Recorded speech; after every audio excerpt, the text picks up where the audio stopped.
I had to pee really bad. See, a couple of these too. It's like it's a half-eaten chip. There you go. It doesn't work. You're stuck. One wrong step and you go off. And for this family, that wrong step was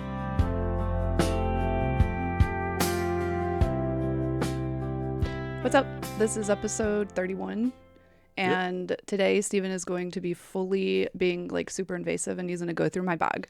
So think of this as a what's in my bag, but a twist. What's in my bag is not a new concept, but full credit for the reminding me of its existence goes to the Always Here podcast. I knew it was a thing and I had completely forgotten about it until I watched theirs. And so that's where I got the idea to do it. They didn't come up with it, but they sparked my idea. So there you go. Except this time we're spinning it. So you're going to go through my bag. Boy. And the only thing I've modified about this bag is taking the pill bottles out because I don't feel like blurring our address on all of them. Yeah, that's fair. It'd probably take me a minute to get through them anyway. So, but other than that, yeah, here it is. You ready for it? Yeah, I guess. I don't know that I am, so something may jump out, so who knows. This is my Mary Poppins bag. Mm-hmm. To be fair, the trash has been cleaned out recently because I went to Durham a few weeks ago and I fully dumped everything into the floor. So normally there would be trash in it, but I don't think there is this time. Okay. All right, we ready? Yep. All right, we'll see what we got here. Item number 1. Here we go. Some kind of med L. That's my. Oh, you said it too fast for me to make a dirty joke. Oh, those are her cochlear implants, right? Yeah. Well, I mean, I guess if you want to be technically correct, it's like the magnet or whatever. Yeah, the box. For just chunk it. You'll get. Just toss it in the floor. Chunk it. Yeah, just like make a pile right there. Well, I don't want to. All right, let's see what else we got. Wait, I think Are you done with that pocket? Yeah, I went into the whole thing in this one, the front outside one. Just keep in mind there's crevices. No, I know. I've been trying. And there's side pockets. Yeah, I know. I'm just trying to work my way around it. What's that thing? Oh, that's actually kind of cool. Like you can plug your phone into it. This? Yeah, you can have a charger. This was a diaper bag, and then I kind of just put my Coach bag that I bought when we had money like away, and I stopped using it because it's not big enough for medical parenting stuff. But yeah, you can thread like a charger through there, like a battery pack. Oh, okay. And then you can plug your phone into it. I'll link the bag below if I can even find it. I bought this thing years and years and years ago. All right, that's cool. Yeah. Let's see what else we got in here. All right. First, it'd be cooler if I had a battery pack. Yeah. Well, I got one. Yeah. Bottle of baby oil. Is it oil or soap? It says it's baby oil or wash. I don't know. Oh yeah. I thought we were or something. Okay. Well, on that note, let me bring it back around to explain that came from the hospital. And yeah, when I go to the hospital and the little things like that they're going to throw away, of course I take them. Absolutely. They're mine. Just because I couldn't give her a bath doesn't mean they're not mine. Fair enough. You know what else I do? Hold on that note. You know, like the toilet paper rolls in the hotel? Yeah. Yeah, I take those too before I leave. Goodness like the one gracious. that's like, because it's going to get thrown away. Well, I mean, it probably will, honestly. So unless it's like almost full, and then I think they actually will like make a little pretty little design in it or whatever. Yeah. But if it's got like a quarter of it left, yeah, your girl takes it. Goodness, okay. Yeah, I do. Interesting. Yep, it is, isn't it? Item number 2. Mm-hmm. Hand sanitizer. Oh, this is hand sanitizer from... You got to show it to the people. They can't see. Hand sanitizer. This is... I got this hand sanitizer. I know, I jacked it out of your drawer. Yeah, I got this hand sanitizer years ago. This is 2022, so this has actually been around for years. What is it, CMS or something? CMLS 2022. CMS is definitely Medicaid. Huh? I said CMS. That's definitely Medicaid. Is it still good? I don't know why it wouldn't be unless there's an expiration date on it, which there is, actually, according to this on the bottom. 08 of 2024. I didn't realize hand sanitizer could expire. Chunk that somewhere else. Mm-hmm. Well, I'm going to put it down there, and then we can go through it. Okay. All right. Next item. Let's see what we got here. This is so fun. This one is hand sanitizer. More. Extra Care 70%. Is that one expired? This is lavender scented. No, it's not, but it is 8/22 of 2027. So. Okay. Yep. Good to know. Let's see. I want to say the last item in this bag is this. I don't know what this is. Oh, I stole that from the hotel. Adhesive remover wipes. Oh, no, I stole that from the hospital. This? Mm-hmm. Yeah, let me see. It says it's flammable. Yeah, this is for taking off, like, I don't know, stickies and stuff. Okay. Well, there it is. If y'all seen that. You don't have, I mean, yeah, okay. You want me to show them? No, yeah. I do. All right, let's see here. I think that is it for that side bag. Yeah, 2. Did you get all the crevices? I'm pretty sure I did. Next item. Oh, is there something else? Yeah, there's another side. Okay. Next one is a medicine applicator.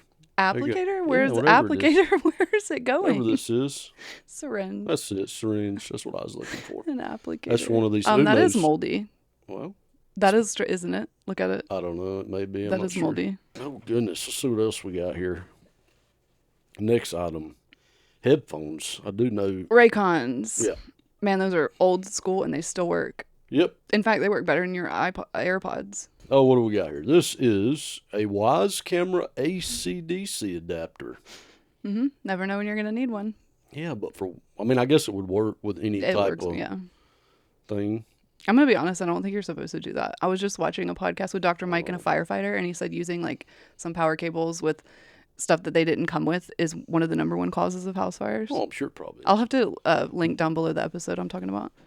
Definitely not surprised. I definitely do it. All right, I think the outsides are done. You want to verify for me real quick? Nah, I'm good. You can keep going. I think that's it. Guess I'll just pull this one out. This is, I have no idea, Sunbucks. Yeah. Or I guess, well. That's what they send you when you're poor for summer. There you go. There's like maybe $50 on it. All right. Every little bit helps, right? Yep. Next item, you ready? Mm-hmm. Here we go. Caffeine pills. Yeah. I have narcolepsy. What can I say? I don't know. I take that on top of my narcolepsy meds. Ready for the next one? Always ready. All right.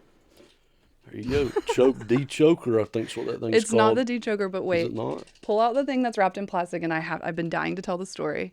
What? Find the little thing that goes with it. Oh, is there something else in here? Yeah, it's wrapped in plastic. Here, let me help you. There's the Honda key. Good Let me help you. gracious alive. Okay. Okay, I had to help him find it because like lady eyes and stuff. Yeah. Okay, so do you recall there used to be a bigger one that goes with that? Vaguely. There were 2. Vaguely. Now I have to tell the story of what happened to the other one. Okay. What? I'm just laughing at my story I'm about to tell. Okay, do it. What you got? I had to pee really bad. You would use it for that. Wait, I have to get through this story. Go for it. Me and Mila were in Durham alone, okay? We have an appointment coming up in like, I don't know, 45 minutes, okay? And there's a play place. We pulled into McDonald's to get her some lunch, and there's a play place. I was dying. Like, I had to pee so bad. And I looked around for a bush. We were in like a shopping center, okay? There's no bush, obviously.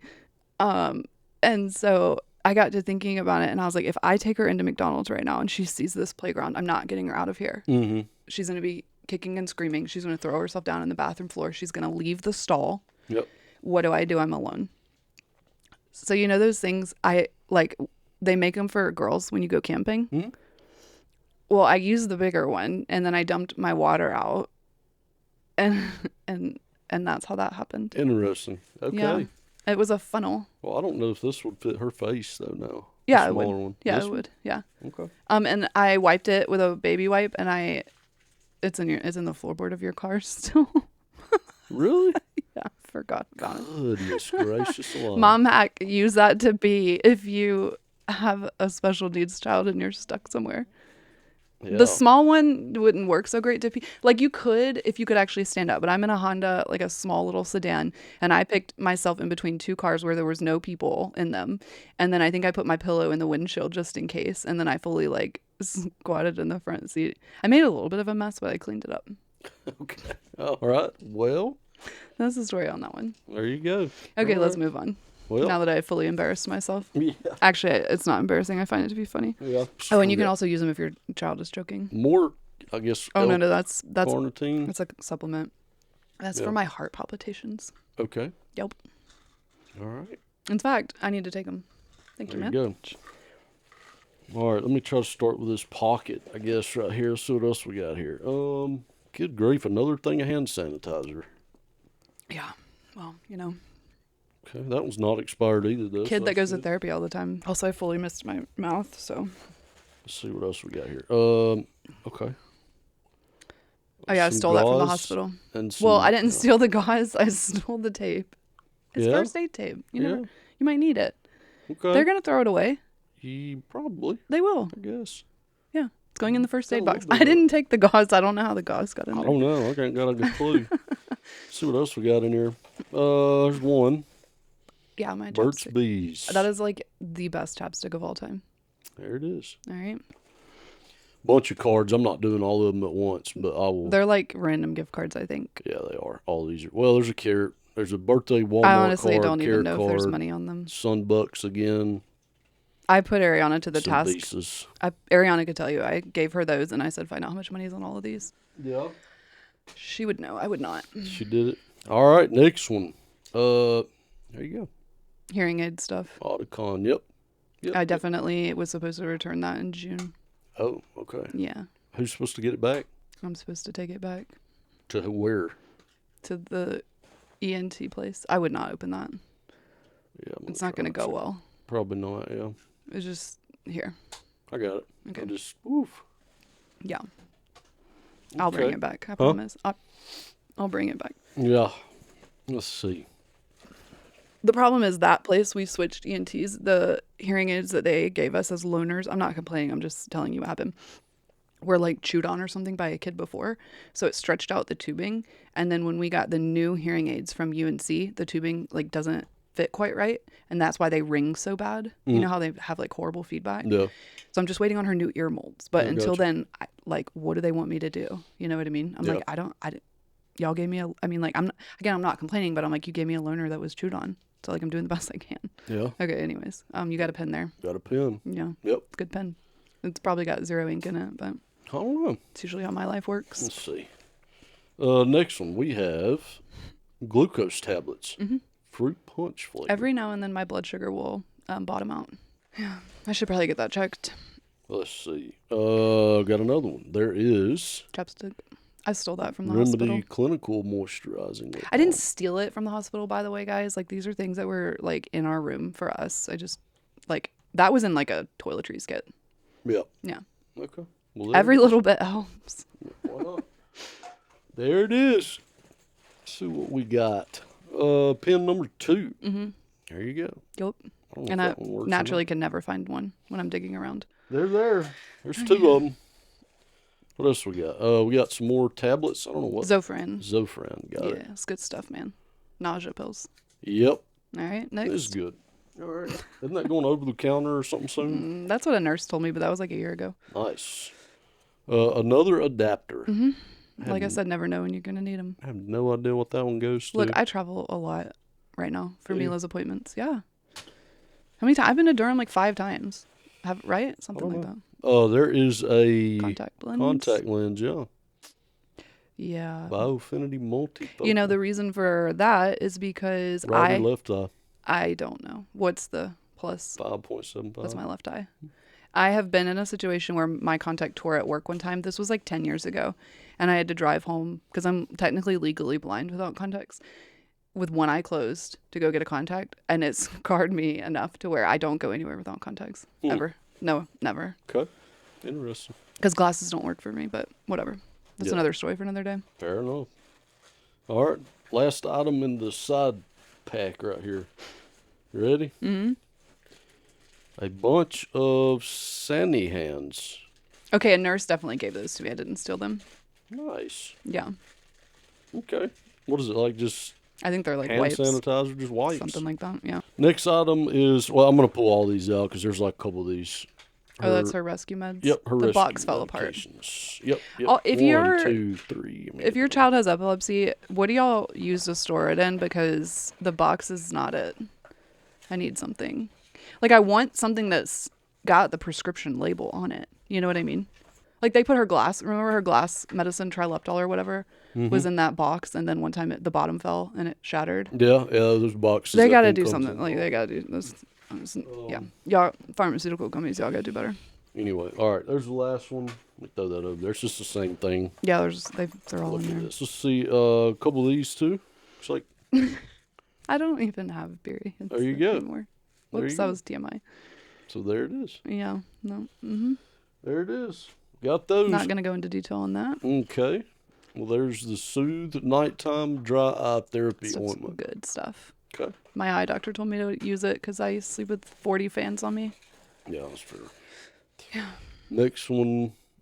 It's okay. It's famotidine. Famotidine. It's for my GERD. Okay.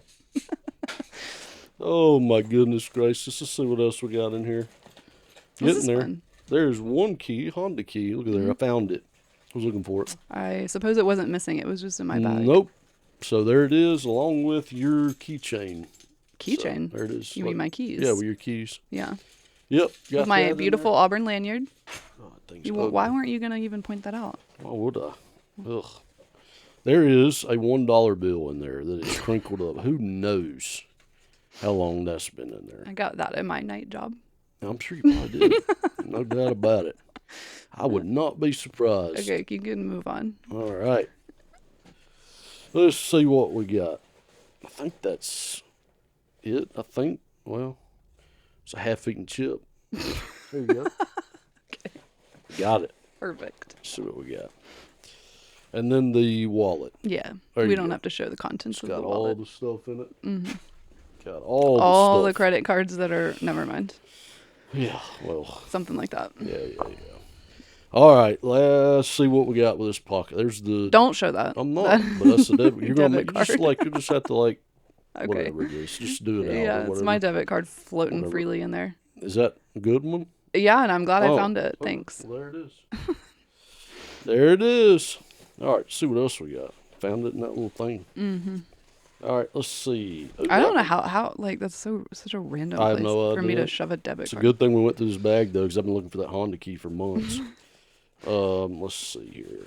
All right, I don't think we got any in that in this either. So the next one, or that one. So the next one we got is just the main, I guess, contraption thing here. Oh, there's another seizure med right there. It's a rescue med, but yeah, same difference. Well, it's just, yeah. Well, it's not the same difference. Okay. 2 boxes of contacts. Yeah, so that goes with the other story. I guess one fell out. Yeah, oh yeah. All right. And diapers. Absolutely got to have I said diapers. Diapers.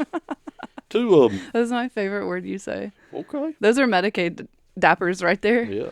Size 6. They're trash. They're by the way, there's not as good as the other ones. That's for sure. I gotta reach back out to the company for different ones. Right. Oh, those are my loops. Now, let me show them. Okay. Okay, so I was saying for moms that get like overstimulated or whatever, this is not sponsored by loops by any means. Plus, like our pod isn't big enough for that. But they go in your ear. They're like little earplugs. You can still hear, but they just kind of soften the sound so that you aren't overstimulated. And they look like this, if y'all can see. I don't know if this is going to pick up on the camera, but that's essentially what it is. And then come in this cute little case. They're really even like not expensive. They're like maybe $25-$30 tops. And then they come in or they have multiple sizes of whatever for your ears. So I love them. Obsessed. These are great. Okay. We'll link below. And also Loops sponsor me. And also there is a 85-pound, almost 11-year-old Great Dane trying to break into this room right now because of the storm. If y'all hear that, I'm sorry. I'll try to clean it up. All right. Let's see what we got here. Thing of wipes. Yeah. There you go. You know, why does Medicaid pay for diapers and not wipes? I do not know. I actually don't. It's really weird. Yeah, I truly don't have a clue. Yeah, I don't know. And I don't like those Huggies wipes. We used to use the Pampers Aqua ones. They were out. Yeah, well, they're free, so I'm not. No, they're not. Not the wipes. Oh, that's right. Yeah, you did say but the that. Huggies ones are like soapy. I don't like them. Okay. Oh, life hack, or whatever. Excuse me, that was rude. Don't buy makeup remover wipes. Use baby wipes. They work just as good. Okay, keep going. All right, that works. There we go. That is her straight weighted jacket vest. Yeah, essentially. Well, that too. Yeah, her little weighted vest. This is brand. Let me see. It was kind of expensive. I'm not gonna lie. I don't know what brand this is, but it has an H on it. So I'll link it down below. This thing helps a lot when she is like super activated. I use this. I've used this in audiology a couple times.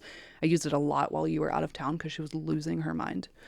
So highly recommend this one. Like I said, I'll link it below. Cool. It goes with me everywhere. All right. Let's see what else we got. I'm getting close to being done And just with to this. explain, a weighted vest is. I made a joke about a straitjacket. It's not. It's a. If you have a dog, think of it like a thunder shirt, like pressure and just like a way of comforting the child. Folder. We got Ronald McDonald house stuff. Oh yeah. That's nice. Yeah. There you go. I had to stay there because Medicaid didn't pay for or didn't get the hotel done in time. Yep. That was fun. Oh, they still gave you the parking permit. I didn't put it in my car. Oh. Okay. I think that's it. Other than. And to be clear, I was staying one night, so it's not like Yeah. if I had gone back to my car and then come back, obviously I would have put it in there. Mm-hmm.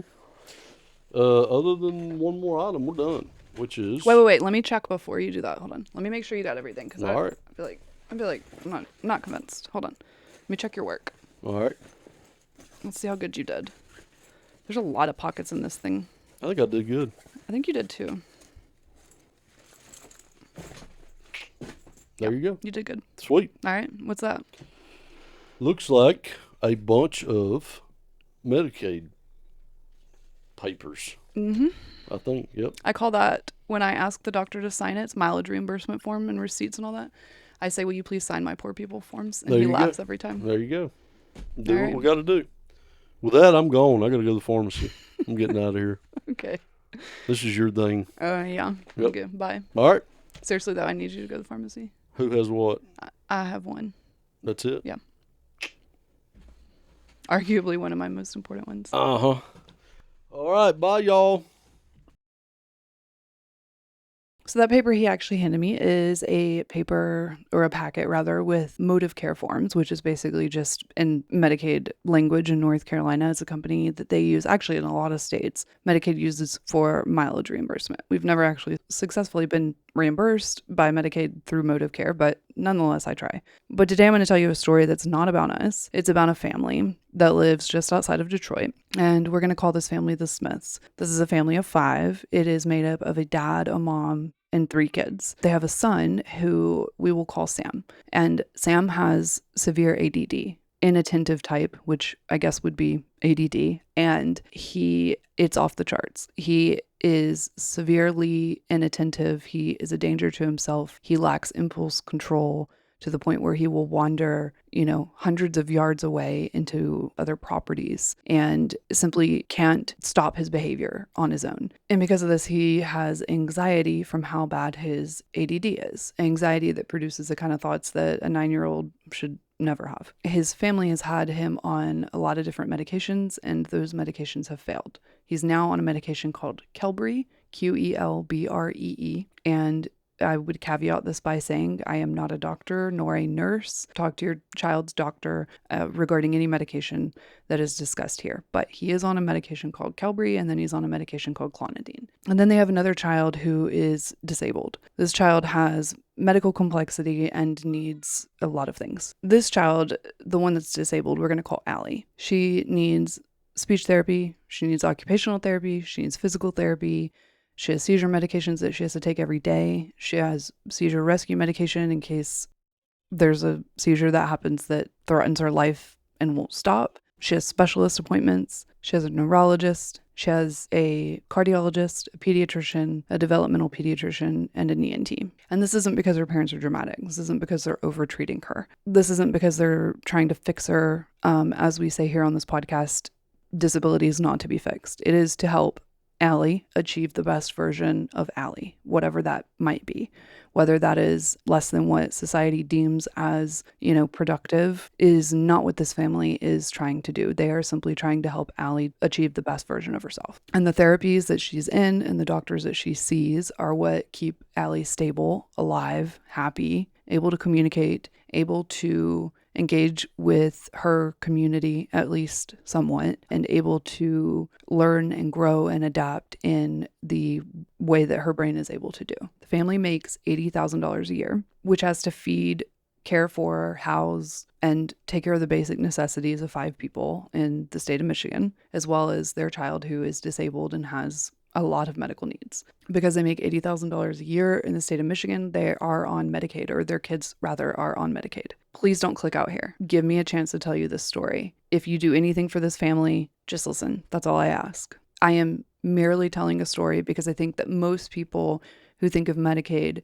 have never been anywhere near the picture in their head of the people that are actually on it. And we used to be that family. We used to be that family that assumed that people that were on Medicaid weren't working hard enough, or should make more money, or better themselves, or do whatever they needed to do to break out of this, right? We were that family, and I get it. I really, really do, until you see it. So just bear with me. Do me and this family a favor and just listen. The picture that you probably have in your head, and the picture that we also probably had in our head, or did have in our head at that time, was some version of someone who's not working hard enough, or can't keep a job down, someone who isn't willing to take on another job to support their family.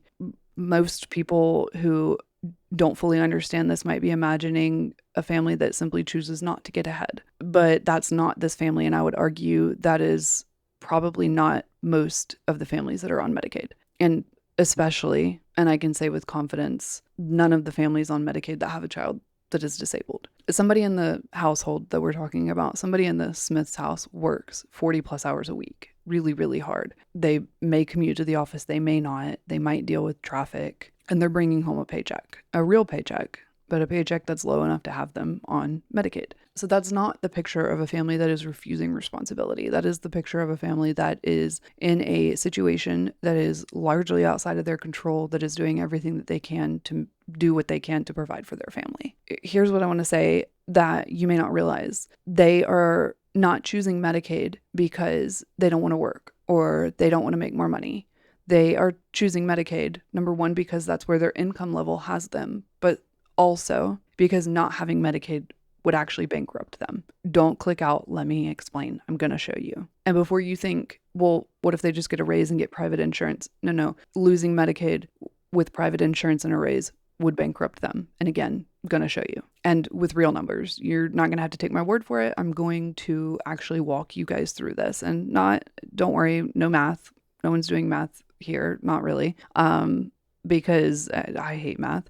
But you need to understand that this is not that simple. It's not as simple as it may seem, okay? And reporting from the inside of a family that has Medicaid, even though I'm not this family, I can tell you that it's just not what it might seem unless you've lived it. And I'm here to tell the story of someone, not me again, but someone who has lived it. Now, before we go any further, the Medicaid line, meaning how much money you can make before your children lose Medicaid in the state of Michigan, is about $83,935.60 per year for a family of 5. And we're not talking about gross income. We're talking about income that is actually counted, because that matters. This is after pre-tax health and dental and vision insurance, if they have that, for the spouse or the working parent or both. And so with that, the family is under that line. They qualified. Their children are on Medicaid. And that coverage changes everything.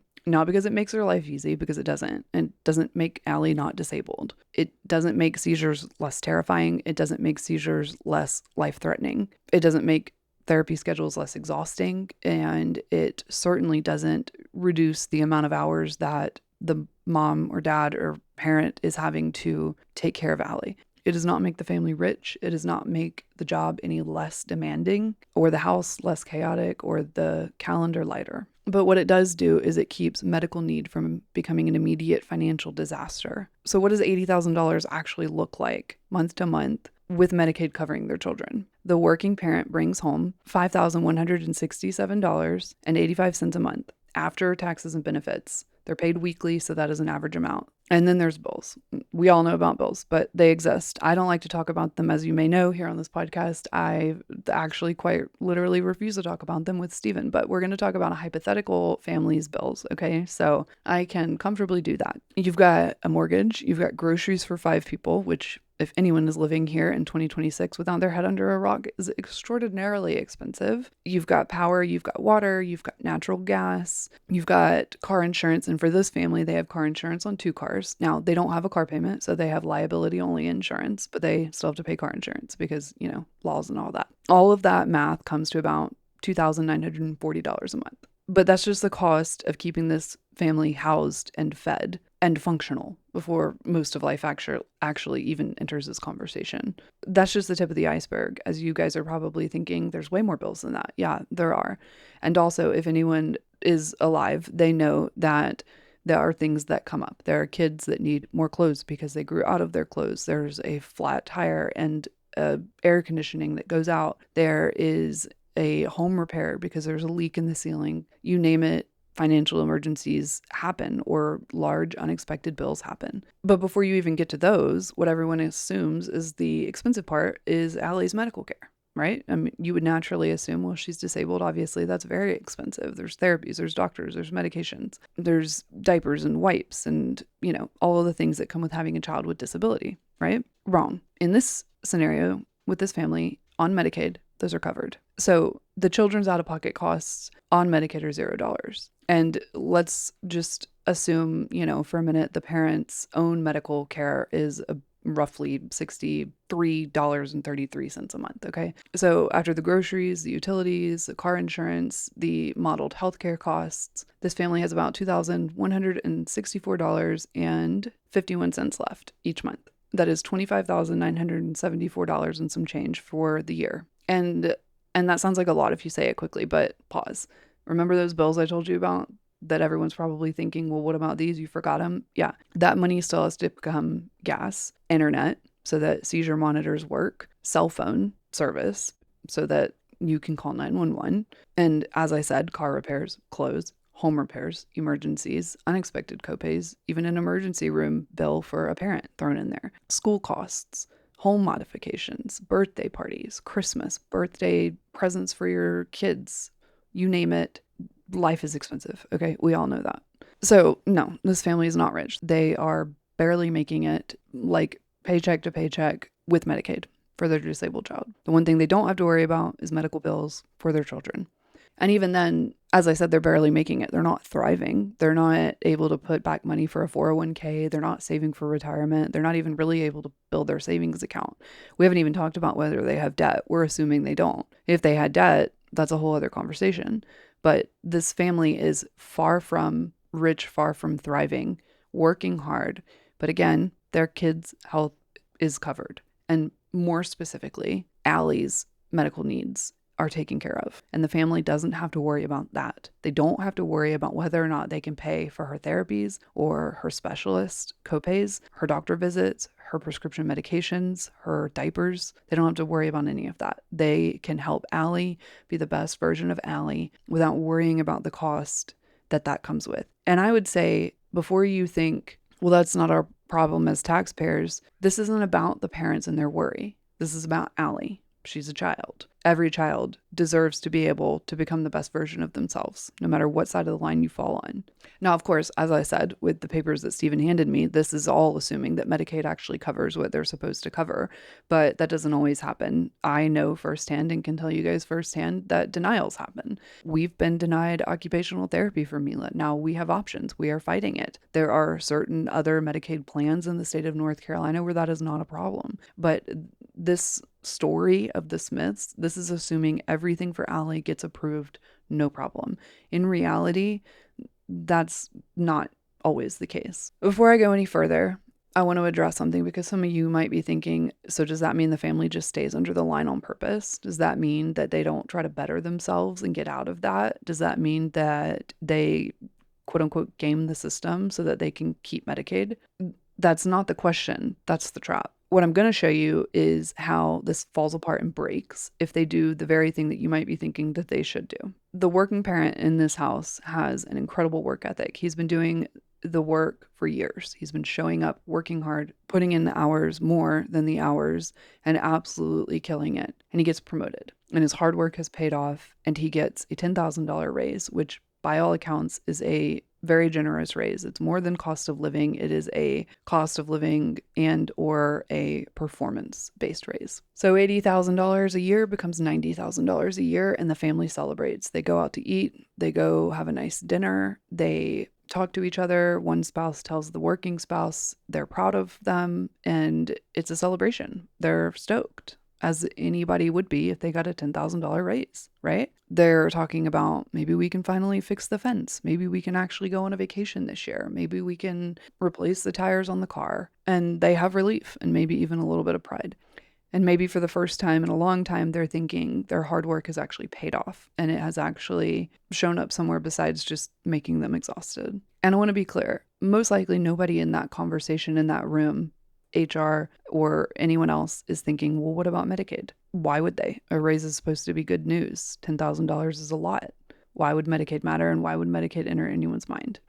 Nobody's going to connect. If I make $10,000 more, my daughter is going to lose access to her therapies or her doctors or her medications, or will be bankrupt. Nobody's going to think that. They're going to be thrilled. They're going to be, again, like I said, stoked. So when we talk about hard work and we talk about getting ahead and work ethic, most people are not making the connection of catastrophic financial collapse. They're not. It's not a normal connection to make, right? Raise, catastrophic financial collapse. It doesn't really make sense. So the Smiths are living life. They're feeling great. A few weeks go by and a letter shows up in the mail. Redetermination. If you have Medicaid or your children have Medicaid, then you may know what this is, but it's a letter that shows up periodically for you to help the state determine if you still qualify.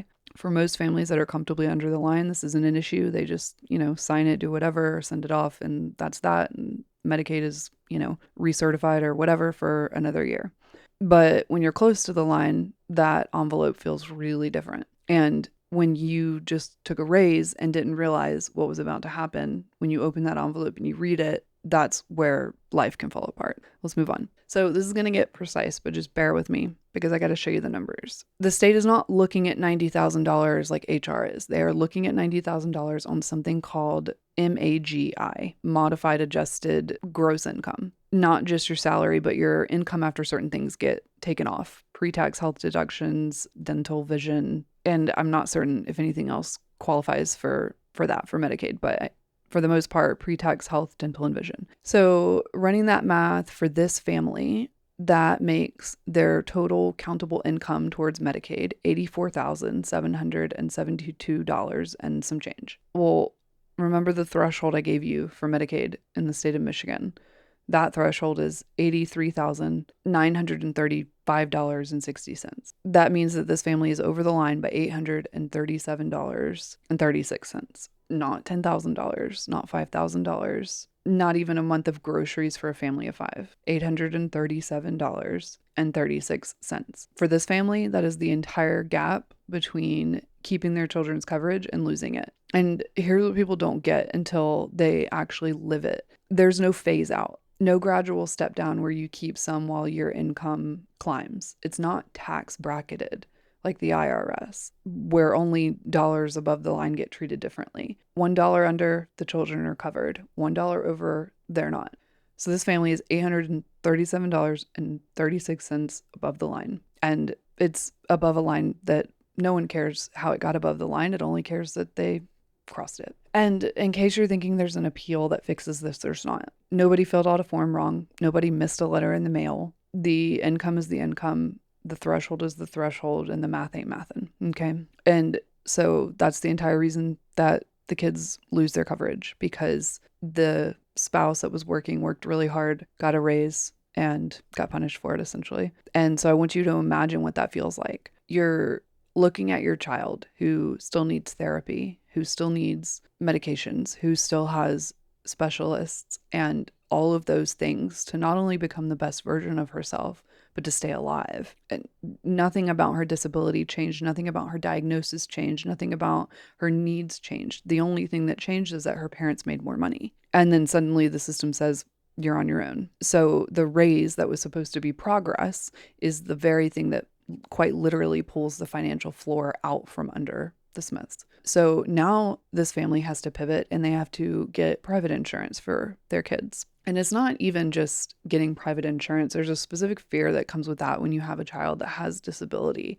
And it's, what is this going to cost? How much is her neurologist going to cost? Are they going to be in network? How much is her medication going to cost? How much is her therapy going to cost? Is her medication going to be covered? Is it going to be denied? Is her EMU stay that she might need for her epilepsy going to be covered? And these aren't abstract questions. These are real questions that real families that are working really hard and still packing school lunches and going to work are having to think and having to process. Because if your child's stability and life and future depends on a system, losing coverage does not feel like an inconvenience. It feels like something that is catastrophic because it is catastrophic. It is financially devastating. So let's walk through the financial situation where they're putting their child on private insurance. Let's walk through what that actually looks like. Let's walk through the cost of keeping a disabled child stable for a year. Start with therapy. We're not even getting into surgery, G-tubes, trachs, ventilators, wheelchairs. We're just talking about therapy, okay? Allie needs speech therapy twice a week, occupational therapy once a week, and physical therapy once a week. And that's her care plan. And like I said before, that is what is needed and ordered by her doctors in order to help her become the best version of herself. So if you do the math on that, over a whole year, that is 104 visits of speech therapy, and that is 104 visits combined of occupational therapy and physical therapy. You might be thinking, well, that's fine. Private insurance covers that. No, that's not how that works. On a lot of plans, most of them require you to first meet the deductible before they will pay for any of these therapies, which means that when you take your child to speech therapy, when you take your child to physical therapy or occupational therapy, you have to pay out of pocket. And this isn't me just spitting out random facts. I've lived this. We've taken Mila to speech therapy many, many times and paid out of pocket for it. So I know exactly what this looks like. And then once they hit the deductible, insurance is still helping, but the therapy visits are not covered completely. They are now subject to a coinsurance, not a copay, a coinsurance. So if you have 20% coinsurance, that means you pay 20% of what therapy costs. So if we're talking about occupational therapy at $150 a visit, you have to pay 20% of that. If you have a 30% coinsurance, you got to pay 30% of that. Same with PT, same with speech. And then comes the cap. Most insurance companies and most private insurance companies have a cap, with the only exception that I am aware of being for a child with an autism diagnosis, but Allie doesn't have autism. The plan allows for 30 visits of speech therapy per year and 30 visits of total combined physical therapy and or occupational therapy visits per year. So maybe 15 or however, it works out, whatever's on the schedule. 30 total. Occupational therapy, physical therapy, 30 for speech. So you pay the deductible and then you get to the point where the insurance, co-insurance kicks in. And now you pay that every time you take your child to therapy. So around it roughly works out to be around week 15, your cap runs out. And this isn't because Allie's better. It's not because therapy is no longer needed. This is just a cap that insurance set where they said, this is all you get. And this plan has reached its limit. Now, I will caveat that by saying that some plans do offer the ability to request a prior authorization for more visits, but not all. I don't even think most. And that is even assuming that that is approved. And if Medicaid denied occupational therapy for Mila, I wouldn't have a lot of hope that many private insurance companies are going to approve additional therapy visits for a child that doesn't have autism. So for the rest of the year after week 15 or so, therapy is out of pocket. Every single visit, speech therapy being $79.99, occupational therapy being $150, physical therapy being whatever it is, out of pocket every visit. And then when you're faced with that decision, you feel like, well, what do I do? Do I reduce therapy? Do I choose between one or the other? And I can tell you from personal experience, when this was happening to us, we did choose. We had to choose speech therapy for Mila. So she needed occupational therapy, but we were not able to pay for occupational therapy and speech therapy with the insurance caps in place and the co-insurance and the deductible. So we chose speech, and occupational therapy was simply not an option because the math wasn't enough to cover them both. And no parent should have to choose. Not about the parent. No child should be limited in the care they receive because their parent can't pay. And not because their parent's not working. simply because their parent is working really hard and the math is the math. So in this scenario, that is how therapy becomes $20,959.20 per year. This $20 plus $1,000 is purely cash. So I want to talk about Sam really quick. We're going to back up to him because this is a story of also a child where he lost his Medicaid and he's now on an insurance company or insurance plan where they decide, nah, we'll cover that, or sure, yeah, why not? And as Dr. Mike has stated in a video, and I'm probably misquoting him, so I will link it down below, a lot of these determinations are made by AI. The denials specifically, not necessarily the formularies. But regardless of the fact, Sam's on a medication called Qelbree. And before Sam was on that medication, he was on other medications that had a lot of side effects. Some made him not eat. Some made him completely lose his personality. Some made him crash in the afternoon to the point where homework made it so difficult that everybody was in tears in the afternoon. Mom, dad, Sam. Everyone's crying. Homework is a mess. Full crash, okay? And I want to stop here because if you've ever had a child that's been on psychiatric medication or neurologic medication, or you yourself have ever been on it, you know what it is like to switch. You know what it is like to make dosage changes, to try a new medication, to deal with side effects. They're all different. They all have completely different side effects. And it is literally a roller coaster inside of your brain for however long it takes for the doctor to find the medication that works for you. And some people might get fortunate and that happens quickly. And then others, it may take a long time. For Sam, it took 4 different medications, and not just 4 separate medications, but 4 medications and different dosages of those medications before the doctor finally took him off of those and put him on Qelbree. And literally, Qelbree fundamentally changed Sam's life. It changed the family. It changed the dynamics of the family. It changed everything. Sam's mood came back. He regained the weight that he had lost.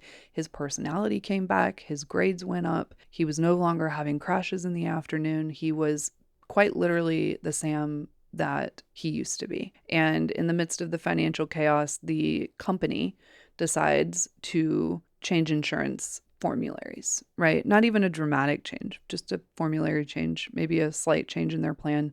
Doesn't affect much other than the formulary may change, and there may be a few random things here and there in the benefit booklet that overall doesn't affect them, but that formulary is a big one. On that new formulary, Qelbree is not covered. Qelbree requires you to jump through many, many hoops on this particular insurance plan in order to be covered.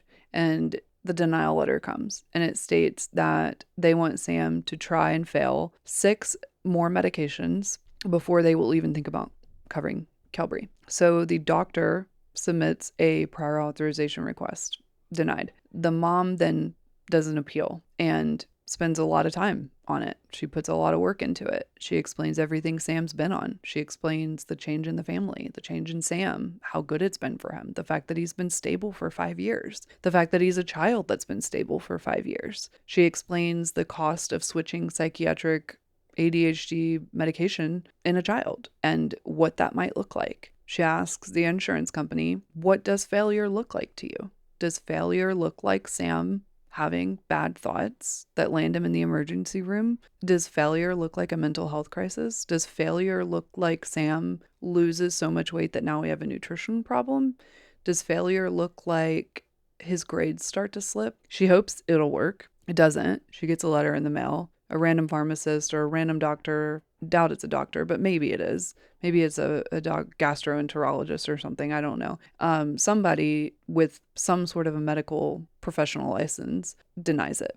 And at this point, the mom gives up, not because she doesn't care, not because she doesn't want to get this medication for Sam, but because she's also raising a medically complex child. She also has Allie in the next room. And the system is quite literally built to hope that you're going to give up, hope that the appeals are going to stop, and eventually they'll win. You'll be tired and you'll stop. So she gives up on that appeal. She finds a discount card, and the discount card allows for Sam to be on Qelbree at very expensive amount, but still somewhat, I don't know, I wouldn't even say doable, but it reduces Qelbree from what is usually around $900 to $300 a month. And the family makes the decision to pay the $300 a month on the discount card because it's either that or it's putting Sam through the mental torture of switching meds. And I don't say mental torture lightly. This is me personally telling you, I have switched antidepressants for over a year, and I can tell you, I understand it's not the same thing as an ADHD medication, but I can tell you switching psychiatric meds or any meds that mess with your brain, from my personal experience, is torture. So this mom choosing not to have her child go through that isn't even really a choice. So they decide, we do what we have to do, and we're going to have to pay $300 a month. That $300 a month is $3,600 a year. Add that on top of everything else that the family is already paying for Allie's care, for health insurance premiums, for the parents' care if they have any. I think we said they had like $66 or something like that. Yeah, that's another $3,600 added on top of it. If any of you have ever faced this, the denial letters, the hold music, is that meant to calm us? Because it doesn't. The endless routing of calls, the transferring, the getting hung up on once you finally reach a person. If that sounds like you, it is not because you didn't fight hard enough. It is just quite literally a system that is A, broken, B, administratively just a mess, and C, designed to outlast us. So back to Allie. Her daily seizure medication and her seizure rescue medication in case seizures don't stop, which she uses roughly 6 times a year, make the total out-of-pocket costs for the prescriptions under private insurance for the children $4,160 a year. I'm going to pause here on rescue medication in case you don't know what that means. So rescue medication is a medication that is administered to someone having a seizure that can stop or abort it, and it's not optional. The very first seizure that our daughter had, which in this video I will link it here, was one that required rescue medication. Now, we didn't have rescue medication because she did not yet have a diagnosis of epilepsy, but her very first seizure was 25 minutes, required calling 911, of course, ambulance, all that, oxygen levels in the 70s, turning blue, agonal respirations, moments away from losing her, and rescue medication was required. So that is rescue medication, and they're simply not optional. They're life-saving. We've talked about the rescue medication. We've talked about the prescriptions. Now we're going to talk about her specialist. So we said that she has cardiology, neurology, ENT, pediatrician, developmental pediatrician. I think that's it. Under the private insurance plan, there's a copay for those, which is a $50 copay.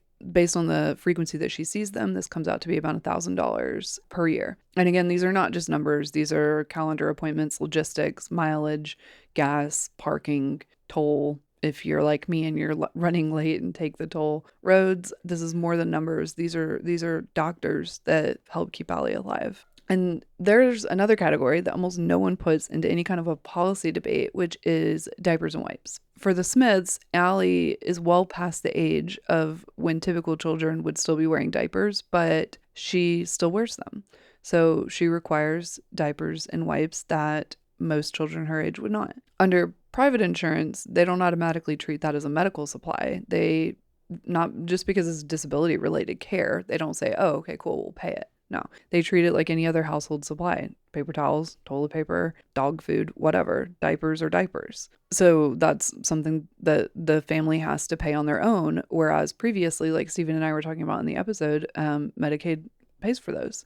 So let's say that Allie is using 5 diapers a day at her age, and she needs to use a more premium type of diaper because otherwise she breaks out in a terrible rash. So she's using, I'll just use my favorite, Pampers Pure, and then the Pampers Aqua wipes. Let's say that many diapers per day, it comes out to be about $1,247 and some change per year. And then if you add in wipes, that becomes $1,457 and some change a year, like total wipes and diapers combined. So if we add all this up and then we add Sam's Kelbury, that comes out to be $27,666.88 a year. That is $2,305.57 a month. $2,300 a month. And that's not including the parents' baseline health care needs, which we said, I think I said it was like $66, but I think in this scenario where we ran this math, I think it's like $63. So the total out-of-pocket non-premium costs for this family come out to be a total of $2,368.91 a month. Non-premium, not including health insurance premiums, not including dental insurance, not including vision insurance. That is just out-of-pocket cash money medical costs. Remember, at $80,000 a year with the children on Medicaid, the family was bringing home $5,167 and some change per month. And after bills and everything, that left them with roughly $2,164.51. Okay, now granted, that is before gas and internet and phone. It's scraping by, but it's making it, right? You're not unhoused. At $90,000 after the raise, they are bringing home $5,689.36 a month. But now the children are on private insurance. So after household bills, again, not including internet, cell phone, gas, they are left with a total of $380.46. That is what is left for a family making $10,000 more per year. And again, that is before gas, internet, clothes, emergencies, tires, you name it, it happens. Yeah. So picture it, you're sitting at a kitchen table and you're doing what me and Steven don't do because I refuse to do, which is a budget. And you're thinking, maybe we can cut this, maybe we can cut that. I haven't given you a scenario where this family is paying for streaming services or, subscriptions or something frivolous. I've given you a scenario where they are literally paying to stay alive. I've given you a scenario where they don't shop.